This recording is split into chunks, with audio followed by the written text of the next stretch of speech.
விஜய் சேதுபதி அவர்களுக்கு பயம் வந்துருச்சுன்னு நினைக்கிறேன். வாரம் வாரம் அவருக்கு அகைன்ஸ்டா வெளியில வர்ற கமெண்ட்ஸை பார்த்து உள்ள இருக்கிற காசுக்கு வந்த ஆடியன்ஸை வச்சு கூவ விட்டுக்கிட்டு இருக்கா. அப்படி அங்க வந்திருக்க அந்த 50 பேர் நீ என்ன சொல்றியோ அதான் செய்வாங்க. உங்களோட செட்டு உறவினர்கள் தானே, அப்படித்தானே இருப்பாங்க. அது ஒரு லேடியை வந்து உள்ள அத்தனை பேரும் புள்ளி பண்ணிருக்காங்க. அந்த லேடி நீங்க கையெடுத்து கும்பிட்டது கிண்டலா தெரியுதுன்னு சொன்னதை வச்சு 1 மணி நேரம் பேசின நீங்க அந்த அருண் பண்ண மாக்கிங்க பத்தி பேசவே இல்லை. வேணுமோ பெரிய இவன் மாதிரி முத்துக்குமரனை டப்பாங்கிறேன், வாய்வேங்கிறேன், வாயை வச்சே ஜெயிச்சிடலாம் நினைக்கிறேன் அப்படிங்கிறேன். முத்துக்குமரனோட பேச்சு திறமை நல்லா இருக்குதுடா, உள்ளே கொண்டு வந்தியா, அப்ப அதானடா அவன் பண்ணுவேன்.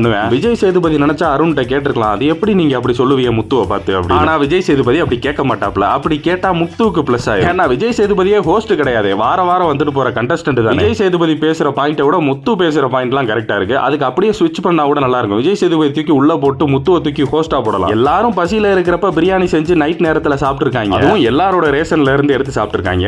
அதை வந்து ஃபன் மொமெண்டாவே எடுத்துட்டு போறாப்ல விஜய் சேதுபதி. ஆனா கையெடுத்து கும்புறது கிண்டலா தெரியுதுன்னு மஞ்சரி சொன்ன விஷயத்த 1 மணி நேரம் பேசுறாப்ல அந்த தற்கூரி. என்ன சாட்டர்டே எபிசோட ஓட்டுறதுக்கு உனக்கு வேற கண்டென்ட்டே கிடைக்கல, இல்ல உங்களுக்கு பிடிச்சவங்க எல்லாம் பண்ண தப்ப மறைக்கிறதுக்கு வேற கண்டென்ட்டே கிடைக்கலையாப்பா. நீங்க ஒரு நல்ல நடிகன்பா, அதை நான் ஒத்துக்கிறேன். ஆனா உனக்கு ஹோஸ்ட் சுத்தமா வரல. போப்பா எங்க ஆண்டவரே வர சொல்லுப்பா, நாங்க அவர் பேசுறதை கேட்டு. சரி அவர் தான் பிஸியா இருந்தாலும் இந்த நீயானா கோபிநாத்தனையாவது போடலாம், நல்லா பேசுவாப்ல. இந்த ஆளுக்கு பேசவும் தெரியல, பிரச்சனை என்னன்னு அனலைஸ் பண்ணவும் தெரியல. ஆனா வாரம் நான் உங்களை எல்லாம் பேச விடுறேன்னு சொல்லி வாக்குமூலம் மட்டும் வாங்கிடுறாப்ல, கண்டஸ்டன்ட் இருந்தோம் ஆடியன்ஸ்ட இருந்தோம். இதுக்கெல்லாம் பேர் எனக்கு தெரியுமா?